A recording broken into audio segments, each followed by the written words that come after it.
तर मित्रांनो, नर्सिंग एक ईश्वर सेवा, मी आरोग्यदूत या चॅनलमध्ये मी अक्षया तुम्हा सर्वांचं मनापासून स्वागत करते. मित्रांनो, तुम्ही जर माझ्या चॅनलवर नवीन आले असाल तर चॅनलला सबस्क्राईब करा, व्हिडिओला लाईक करा आणि शेअर करायला नक्कीच विसरायचं नाही आहे. तर आजच्या व्हिडिओमध्ये आपण बघणार आहोत ANM फर्स्ट इयर आणि GNM फर्स्ट इयर नर्सिंग फाउंडेशनमध्ये विचारला जाणारा महत्त्वपूर्ण प्रश्न. GNM फर्स्ट इयरवाल्यांना नर्सिंग फाउंडेशनमध्ये विचारला जाणारा हा प्रश्न आहे शारीरिक तपासणी, फिजिकल एक्झामिनेशन, शॉर्ट नोट किंवा टिपाल ह्या जो 5 मार्काला हा प्रश्न विचारला जातो. तर महत्त्वपूर्ण प्रश्न आहे, तर व्हिडिओ शेवटपर्यंत बघायचा आहे. चला तर मग आपण व्हिडिओला सुरुवात करूया.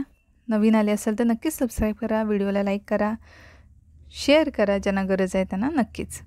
तर शारीरिक तपासणीची पहिली व्याख्या बघूया किंवा डेफिनेशन बघूया आपण. तुम्हाला व्याख्या असं लिहून किंवा इंग्रजीमध्ये डेफिनेशन लिहून मग इथे पुढे सुरुवात करायची आहे. तर रुग्णाच्या डेफिनेशन बघतोय म्हणजे व्याख्या बघतोय आपण.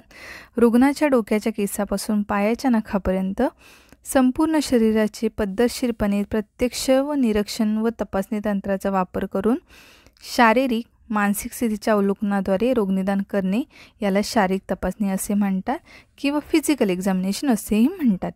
रुग्णाच्या डोक्याच्या केसापासून पायाच्या नखापर्यंत संपूर्ण शरीराचे पद्धतशीरपणे प्रत्यक्ष निरीक्षण व तपासणी त्यांचा म्हणजे एक्झामिनेशन टेक्निकचा वापर करून शारीरिक मानसिक स्थितीच्या अवलोकनाद्वारे रोगनिदान करणे याला शारीरिक तपासणी असं म्हटलं जातं. ह्याचे उद्देश काय आहेत शारीरिक तपासणीचे ते आपण आता बघूया. तर पहिला उद्देश आहे रोगनिदान करण्यासाठी, रुग्णाचं रोगनिदानासाठी. त्यानंतर रुग्णाची मानसिक व शारीरिक मानसिक स्थिती समजण्यासाठी, रोगाचे कारण शोधून काढण्यासाठीही या फिजिकल एक्झामिनेशनचा म्हणजे आपल्याला वापर होतो. त्याच्यानंतर रोग कितपत पसरला आहे हे पाहण्यासाठीही याचा उपयोग होतो. औषध उपचार व परिचर्येचे स्वरूप ठरवण्यासाठी, त्यानंतर रोग बरा होत आहे की बळावत आहे हे पाहण्यासाठी, औषधोपचाराचा परिणाम पाहण्यासाठी, वैद्यकीय संशोधनात सहाय्य करण्यासाठी, एखाद्या व्यक्तीस वैद्यकीय दृष्टीने पात्र ठरवण्यासाठी आणि संसर्गजन्य रोगाचे निदान लवकर करून रुग्णाचे, त्याच्या कुटुंबाचे, पर्यायाने समाजाचे संरक्षण करण्यासाठी ह्याचा उपयोग होतो. आता तुम्हाला उदाहरणार्थ मग सांगायला गेलं तर शारीरिक तपासणीद्वारे ह्याचे जे उद्देश आहेत ते हे आहेत. तर शारीरिक तपासणीसाठी खाली तंत्राचा वापर करतात. निरीक्षण, ठीक आहे. निरीक्षण जो एक आहे, निरीक्षण म्हणजे तुम्हाला एक सांगते, उदाहरणं देते मी. निरीक्षण आधी मी तुम्हाला सांगते कुठले तंत्र. चाचपणी, टिचकणी, परस्शन जो आपण म्हणतो तो, स्टेथोस्कोपच्या साहाय्याने ऐकणे, विशेष उपकरणे वापरून तपासणी म्हणजे तापमापक, BP ऑपरेटर्स, ऑफ्थॅल्मोस्कोप आहे तो, स्पेक्युलम जो आहे, ठीक आहे. तर निरीक्षणमध्ये इन्स्पेक्शन जे आपण म्हणतो, निरीक्षण जेव्हा आपण रुग्णाचं करतो, ऑब्झर्वेशन आपण ते रुग्णाचं करतो, त्याला ऑब्झर्व करतो. आता एखादा रुग्ण आला आहे, कावीचा रुग्ण आहे, त्यांचे डोळे जे असतात त्याच्यामध्ये थोडेसे येल्लोई झालेले असतात, ठीक आहे. किंवा आता तुम्ही एक ऑपरेशन थिएटरमधून एखाद्या पेशंटला आणले, ठीक आहे.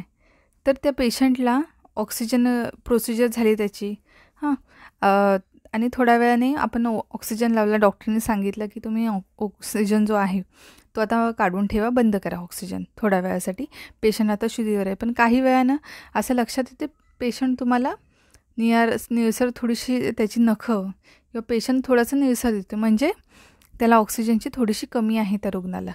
मग आपल्याला त्याच्यावरनं डॉक्टरना सांगून आपल्याला मग त्याला ऑक्सिजन, डॉक्टर त्यांना चेक करून मग आपण त्यांना ऑक्सिजन लावू शकतो. किंवा आता एक कुष्ठरोगाचे रुग्ण जे असतात, आता हल्ली नाही आहेत पण बऱ्याच ठिकाणी तुम्हाला दिसलं अंगावरती पांढरे चट्टे असणं, किंवा ॲब्रोस नसणे, म्हणजे हे खूप मोठे मोठे मी उदाहरण सांगते तुम्हाला. तर अशा प्रकारे तुम्हाला दिसू शकतात. तर अशा वेगवेगळ्या प्रकारच्या ज्या रुग्णांना बघून तुम्हाला त्यांचं ऑब्झर्वेशन करता येऊ शकतं. किंवा पायावर सूज असणे, पेशंटच्या रुग्णाच्या पायावर सूज आहे, ठीक आहे. तर हे तुम्हाला निरीक्षण करता आलं पाहिजे. पेशंटचं रुग्ण बरं आहे की नाही हे त्याच्याकडे बघून तुम्हाला कळायला पाहिजे. रुग्ण वेदनेत आहे का त्याची तळमळ बघून. किंवा आता चाचपणी, जेव्हा आपण पाल्पेशन करतो, पोटावरती आपण आता पाल्पेशन करताना कधी कधी पेशंट पोटात दुखत आहे असं सांगतो, तर आपण जेव्हा चेक करणार एखाद्या पेशंटला तर गॅस झाला असेल तर पोट असं टम्म फुगलेलं लागणार तुम्हाला, हवा आपल्याला जाणवणार, ठीक आहे. किंवा कधी-कधी डिहायड्रेशनचे पेशंट झाले, तुम्हाला आता त्या रुग्णाला लूज मोशन होत आहे किंवा वॉमिटिंग होत आहेत. डिहायड्रेशन चेक करायचं असेल तर काय करायचं, त्याच्या हाताची जी स्किन असते ती वर अशी उचलून सोडायची. जर खूप वेळ लागत असेल तर पेशंटला पाण्याची कमतरता आहे, पेशंटला डिहायड्रेशन झालेलं आहे. तर ह्या निरीक्षणाचा वापर आपल्याला नर्सिंग जे फील्ड आहे, ठीक आहे, मेडिकल फील्डमध्ये खूप प्रमाणात होतो. रुग्णाचं ऑब्झर्वेशन करण्यासाठी, तो वेदनेत आहे, आनंदात आहे, दुःखात आहे, काय त्रासात आहे, आपल्याला त्याच्या ऑब्झर्वेशनमधून कळलं पाहिजे. किंवा आपण एखादं इंजेक्शन देतो आहे, तर पेशंटला त्रास होतो आहे का, कधी काही लोकं बोलत नाही किंवा दुसरा काही त्रास असेल, तर आपण त्यांना प्रेमाने बोलून, त्यांच्या चेहऱ्याचे हावभाव ओळखूनसुद्धा त्यांच्याशी चांगल्या गप्पा मारून, संवाद साधून त्यांना आपलंसं करून त्यांच्या दुःखाचं कारण किंवा काही त्रासाचं कारणसुद्धा कमी करू शकतो, ठीक आहे. तर हे झालं. आता विशेष उपकरणे म्हणजे तापमापक, थर्मामीटर जे आहे, ठीक आहे, फिजिकल एक्झामिनेशनसाठी, BP ऑपरेटरचं BP चेक करण्यासाठी ऑप्थल्मोस्कोप वापरतो, स्पेक्युलम वापरतो. स्पेक्युलम जो आपल्याला एखादं वजानल इन्फेक्शन आहे किंवा काय आहे हे चेक करण्यासाठी स्पेक्युलमचा वापरतो. सिम स्पेक्युलम, कस्कूस, हे जे स्पेक्युलम्स असतात त्याचा याच्यासाठी वापर केला जातो. तर मी जास्त एक्सप्लेन केलं तर खूप मोठा व्हिडिओ होईल. तर आता आपण बघूया पहिलं निरीक्षणमध्ये बघूया. निरीक्षणमध्ये काय करायचं, तर रुग्णांच्या निरीक्षणामध्ये शिकवल्याप्रमाणे हेतू परस्पर उद्देश डोळ्यापुढे ठेवून पद्धतशीरपणे डोक्याच्या केसापासून पायाच्या नखापर्यंत रुग्णाचं निरीक्षण केलं जाते. यामध्ये अवयवांचे आकार, आकारमान, समानता, हालचाली, उदाहरणार्थ दोन्ही डोळ्याचे आकार, आकारमान, समानता, हालचाली पाहिल्या जातात. चेहरा एक असला तरी डाव्या उजव्या दोन्ही बाजूमध्ये समानता, हालचाली, रंग याचे निरीक्षण केले जाते. निरीक्षण करीत असताना डोळा या ज्ञानेंद्रियाशिवाय गंध, ज्ञानेंद्रिय म्हणजे नाकाने शरीराचा घामाचा वास येतो का, जखमेस घाणेरडा वास येतो का हे पाहिले जाते. कानाने स्वाभाविक तसेच अस्वाभाविक आवाज ऐकले जातात. परिणामकारक निरीक्षणासाठी भरपूर प्रकाश आवश्यक तेवढा भाग संपूर्ण उघडा असावा. पोटाचे, छातीचे प्रथम निरीक्षण करायचे, नंतर पाल्पेशन, ऑस्कल्टेशन करायचं आहे. निरीक्षणाद्वारेच व्यक्तीची सर्वसाधारण शारीरिक मानसिक स्थिती पाहिली जाते. शरीराचं आकारमान पाहिलं जातं, ठीक आहे. चाचणी, पाल्पेशन म्हणजे बोटे जोडून तळहाताच्या साहाय्याने तपासणी करण्याचे तंत्र चाचपणी किंवा पाल्पेशन असं म्हटलं जातं. पाल्पेशन करताना तळहाताच्या संपूर्ण पृष्ठभागाचा वापर करायचा आहे. हळूवारपणे म्हणजे करायचं आहे. बोटे कधीही रुतवू नयेत पेशंटला. हाताच्या स्पर्शाने इंद्रियाचा आकार, स्थिती, पोत, ओलावा आणि कंप म्हणजे व्हायब्रेशन समजते. याशिवाय त्या ठिकाणी द्रव, हवा, घन पदार्थ आहे का हे समजते. त्या इंद्रियाची कन्सिस्टन्सी समजते. तर हाताच्या पाठीमागील बाजूने शरीराचे तापमान पाहता येते.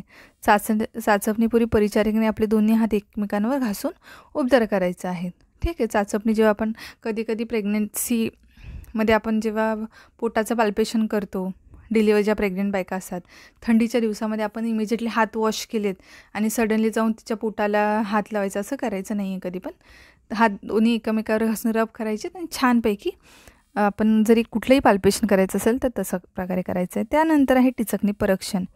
यामध्ये डाव्या हाताची बोटे ज्या भागाची तपासणी करायची त्या भागावर ठेवून उजव्या हाताच्या तर्जनीने टकटक करून निर्माण होणाऱ्या आवाजावरून त्या इंद्रियामध्ये हवा आहे का, द्रव आहे की घन पदार्थ हे पाहिले जाते. मी जे तुम्हाला सांगितलं, तुम्हाला पोटात दुखते, गॅस चेक करायचं आहे किंवा हवा आहे, कशाने दुखतं हे तुम्ही काय करायचं आहे, पोटावर हात ठेवायचा आहे आणि किंवा टिकटिक करायचं आहे, त्याच्यावरून तुम्हाला कळून येईल. त्याच्यानंतर स्टेथोस्कोपच्या सहाय्याने ऐकणे, ऑस्कल्टेशन. यामध्ये स्टेथोस्कोपच्या सहाय्याने शरीरामधील आवाज ऐकून तपासणी केली जाते. हृदय, रक्तवाहिनी या ठिकाणी हृदयस्पंदनाचा आवाज, गती पाहिली जाते. तसेच रक्ताभिसरण पाहिले जाते. स्टेथोस्कोप पोटावर ठेवून आतड्यांच्या ज्या हालचाली आहेत त्या पेरिस्टालिस मुवमेंट आपण म्हणतो, त्या आवाज ऐकला जातो. गरोदर बाईच्या पोटावर स्टेथोस्कोप गर्भहृदयध्वनी ऐकता व मोजता येतात. फिटल हार्ट मशीन जी नवीन असते, अवेलेबल असते, पण बऱ्याचदा जे स्टेथोस्कोपचा वापर करून ही आपण गर्भहृदयध्वनी म्हणजे फिटल काय म्हणू शकतो, फिटल हार्ट रेट, त्याचा आवाज आपण ऐकू शकतो, ज्याला FHS म्हटलं जातं, ते आपण बघू शकतो. यानंतर रुग्णाची प्रत्यक्षित ज्या क्रिया असतात त्याच्यासाठी तपासणी करता येते. तर अशा प्रकारे आता ह्याचे उद्देश काय आहेत हे झाले. जे हे तंत्र वापरले गेलेत आपल्याला. BP ऑपरेटर्स वगैरे हे सुद्धा येतात. तर हे तंत्र वापरले जातं शारीरिक तपासणीसाठी. आणि ह्याचा उद्देश काय आहे तर तपासणीसाठी रुग्णाचा शारीरिक व मानसिक तयारी करणे, तपासणी चालू असताना रुग्णास धीर देणे व त्याला काही त्रास होणार याबद्दल समजावून सांगायचं आहे. पुरुष डॉक्टर स्त्री रुग्णाची तपासणी करत असताना संपूर्ण तपासणी होईपर्यंत परिचारिकेने तेथे उपस्थित असणे आवश्यक आहे. आणि तपासणी करीत असताना डॉक्टरांना मदत करणे, जेव्हा आपण तपासणी करणार तेव्हा डॉक्टरांना मदत करणे आवश्यक आहे. ठीक आहे. तुम्ही हे स्टेथोस्कोप लिहिलं तिथपर्यंत लिहिलं तरी, शारीरिक तपासणी फिजिकल एक्झामिनेशन एवढं लिहिलं तरीही चालेल.